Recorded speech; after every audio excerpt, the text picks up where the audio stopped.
اب انجیر کی قسم کیوں اٹھائی؟ تمام پھلوں کا بادشاہ تو سیب ہے، تمام پھلوں کا بادشاہ سیب ہے۔ اللہ رب العالمین سیب کی قسم اٹھاتا، والتین کیوں فرمایا؟ انجیر کی قسم کیوں اٹھائی؟ اللہ رب العالمین پھلوں کو نہیں دیکھ رہا، نسبت مصطفیٰ کو دیکھ رہا ہے، نسبت مصطفیٰ کو دیکھ رکھا گئے۔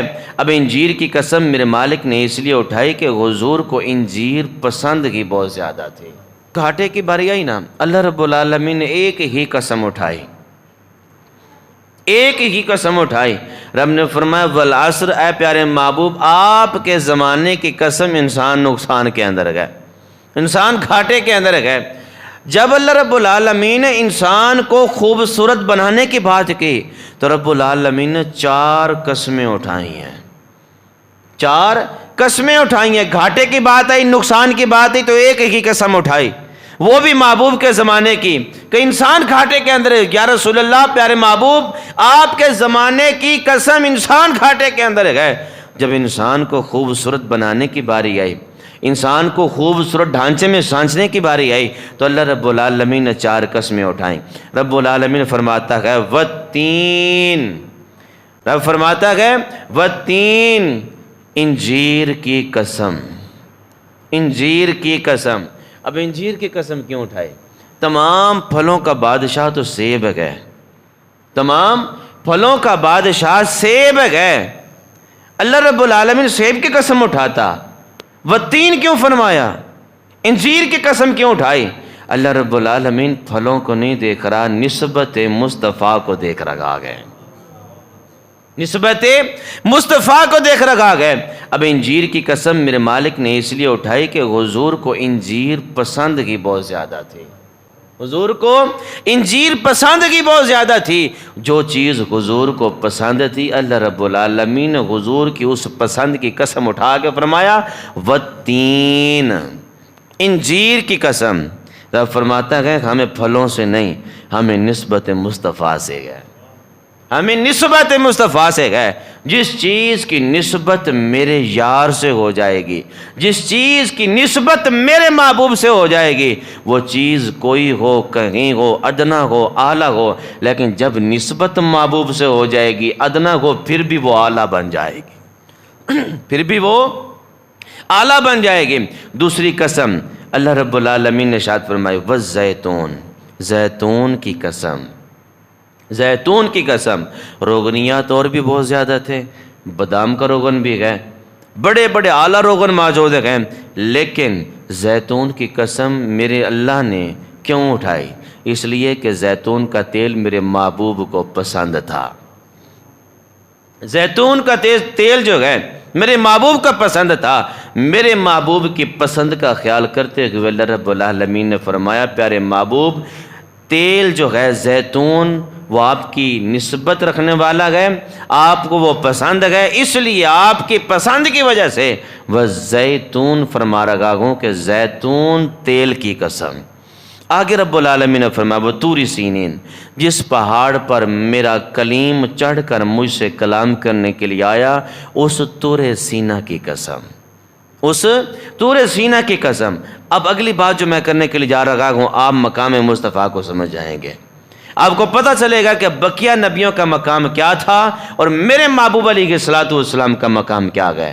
حضرت موسیٰ کی باری آئی تو اللہ رب العالمین نے فرمایا وہ طور سینین، طور سینہ کی قسم، وہ پہاڑ جس پہاڑ پر چڑھ کر موسیٰ کلیم اللہ مجھ سے کلام کیا کرتے تھے، اس پہاڑ کی قسم۔ جب موسیٰ پاک کی باری آئی تو رب فرماتا ہے صرف اس طور سینہ کی قسم، اس طور سینہ کی قسم، اس طور پہاڑ کی قسم۔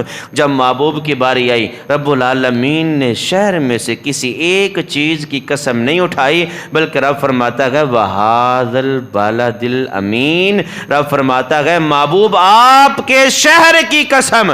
اب شہر میں گلیاں بھی ہیں، اب شہر میں بازار بھی ہیں، اب شہر کے اندر پہاڑ بھی ہیں، اب شہر کے اندر باغات بھی ہیں، اب شہر کے اندر بڑے بڑے محلات بھی ہیں، اب شہر کے اندر مٹی کے بڑے بڑے ٹیلے بھی موجود ہیں۔ اب رب العالمین نے کسی ایک چیز کی قسم نہیں اٹھائی۔ موسیٰ پاک کی باری آئی تو رب نے فرمایا طور پہاڑ کی قسم، لیکن جب محبوب کی باری آئی رب العالمین نے فرما رہا کہ محبوب ہم ایک چیز کی قسم نہیں اٹھائیں گے، ایک قسم کی قسم نہیں اٹھائیں گے۔ پیارے محبوب علیہ السلام ساری کائنات کی میں نے آپ کے لیے بنا دی ہے۔ وغاز البلد الامین، اے پیارے محبوب آپ جگہ جگہ پر موجود ہیں گے، جس شہر میں موجود ہوں گے اس سارے شہر کی قسم میں رب اٹھا لوں گا، اس سارے شہر کی قسم میں اٹھا لوں گا۔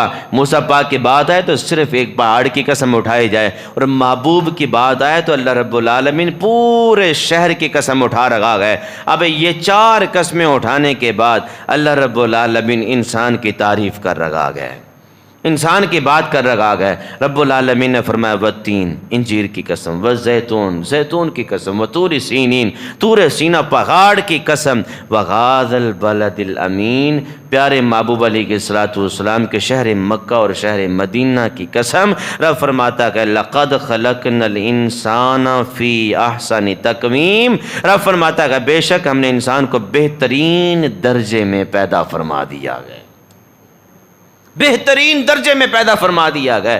نقصان کی باری آئی تو ایک ہی قسم اٹھائی، ایک ہی قسم اٹھائی، والعصر ان الانسان لفی خسر، بے شک انسان نقصان کے اندر گئے۔ پیارے محبوب آپ کے زمانے کی قسم، انسان گھاٹے کے اندر گئے۔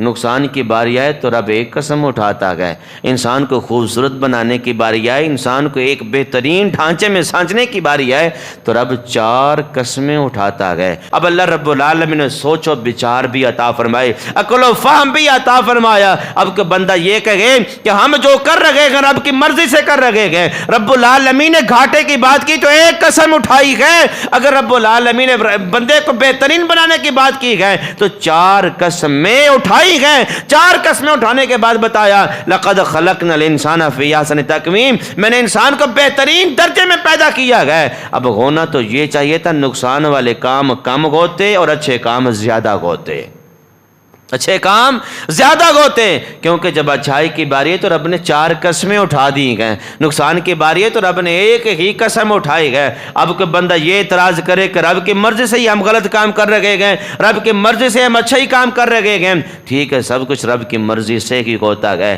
لیکن رب نے عقل و فہم بھی تو عطا فرمایا، عقل و فہم بھی تو عطا فرمایا۔ ایک طرف اے سی والا روم ہو، ایک طرف کمرے میں آگ بھڑک رہی ہو، بندے کو کہا جائے بھی دونوں کمروں میں سے چوز کرو کس کمرے میں جاؤ گے، عقل و فہم رکھنے والا بندہ یہی کہے گا جس کمرے میں اے سی چل رہا ہے، گرم موسم ہے تو میں اے سی والے کمرے میں ہی جاؤں گا۔ اگر اے سی والے کمرے کو بندہ چوز کر سکتا ہے، ذرا بتائیے جنت والے بندے کو بندہ چوز نہیں کر سکتا؟